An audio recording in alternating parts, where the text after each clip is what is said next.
کہتے ہیں پرانے زمانے کی بات ہے کہ ایک ملک میں لوگوں کا یہ رواج تھا کہ وہ ہر سال اپنا بادشاہ بدل لیتے تھے۔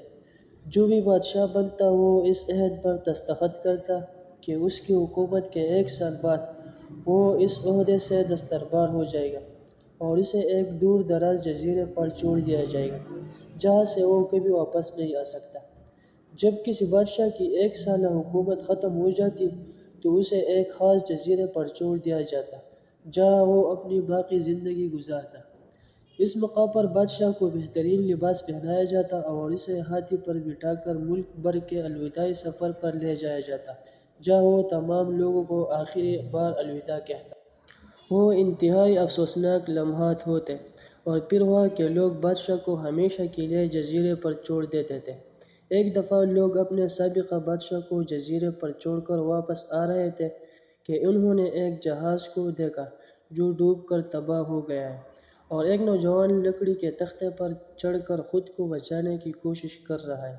چونکہ وہ بھی نئے بادشاہ کی تلاش میں تھے اس لیے وہ نوجوان کو اپنی کشتی میں بٹھا کر اپنے ملک لے آئے اور اس سے 1 سال حکومت کرنے کو کہا۔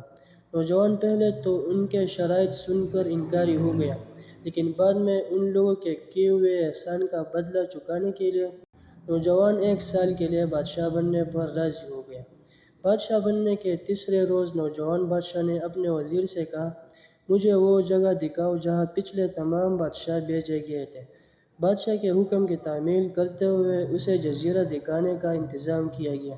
یہ جزیرہ مکمل طور پر جنگل اور جنگلی جانوروں سے بھرا ہوا تھا۔ ان جانوروں کی آوازیں جزیرے کے باہر بھی سنی جا سکتی تھیں۔ بادشاہ جنگل کا جائزہ لینے گیا اور وہاں اس نے اپنے تمام سابقہ بادشاہوں کے ڈھانچے دیکھے۔ وہ سمجھ گیا کہ بہت جلد اس کا بھی یہی حال ہونے والا ہے اور جنگلی جانور اس کے ٹکڑے ٹکڑے کر کے کھا جائیں گے۔ جب بادشاہ سلطنت واپس لوٹ کر آیا تو اس نے 100 مضبوط و توانا مزدوروں کو اکٹھا کیا۔ انہوں نے ان سب کو جزیرے پر بھیج دیا اور حکم دیا کہ 1 مہینے میں جنگل کو صاف کر دیا جائے، تمام خطرناک جانوروں کو مارا جائے اور تمام غیر ضروری درختوں کو کاٹ دیا جائے۔ وہ ہر ماہ جزیرے کا دورہ کرتا اور خود کام کی نگرانی کرتا اور جائزہ لیتا۔ پہلے مہینے میں تمام خطرناک جانور مارے گئے اور پھر بہت سے درخت کاٹ دیے گئے۔ دوسرے مہینے تک جزیرے کو مکمل طور پر صاف کر دیا گیا تھا۔ اب بادشاہ نے مزدوروں کو حکم دیا کہ جزیرے پر مختلف جگہوں پر خوبصورت باغات بنائے جائیں۔ وہ اپنے ساتھ مختلف پالتو جانور جیسے مرغیاں، گائے، بھینس، ہاتھی، گھوڑے اور ہر قسم کے چرند پرند جزیرے پر لے گئے۔ تیسرے مہینے میں بادشاہ نے اپنے نوکروں کو جزیرے پر ایک شاندار محل اور ایک بڑی بندرگاہ بنانے کا حکم دیا۔ جیسے جیسے مہینے گزرتے گئے یہ جزیرہ ایک خوبصورت شہر میں تبدیل ہو گیا۔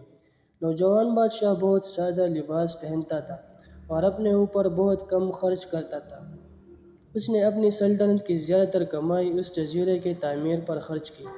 10 ماہ بعد بادشاہ نے اپنے وزیر سے کہا، مجھے معلوم ہے کہ مجھے 2 ماہ بعد جزیرے پر چھوڑا جائے گا لیکن میں ابھی جانا چاہتا ہوں۔ وزیر اور دوسرے وزراء راضی نہ ہوئے اور بادشاہ سے کہا، آپ کو سال ختم ہونے کے لیے مزید 2 ماہ انتظار کرنا پڑے گا۔ سال ختم ہونے کے بعد ہی آپ کو جزیرے پر چھوڑا جائے گا۔ آخر 2 مہینے گزر گئے اور بادشاہت کا 1 سال ختم ہو گیا۔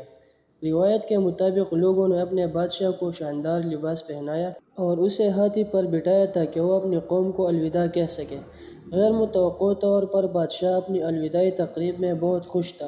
لوگوں نے ان سے اس کی وجہ پوچھی کہ اس موقع پر پچھلے تمام بادشاہ رو رہے تھے لیکن تم ہنس رہے ہو، اتنے خوش کیوں ہو؟ نوجوان بادشاہ نے جواب دیا کہ مجھ سے پہلے گزرے ہوئے بادشاہ اقتدار، عیش و عشرت اور عیاشی کے نشے میں ایسے مشغول ہو گئے تھے کہ وہ اپنا انجام بھول بیٹھے تھے، جبکہ میری سوچ ان سے مختلف تھی۔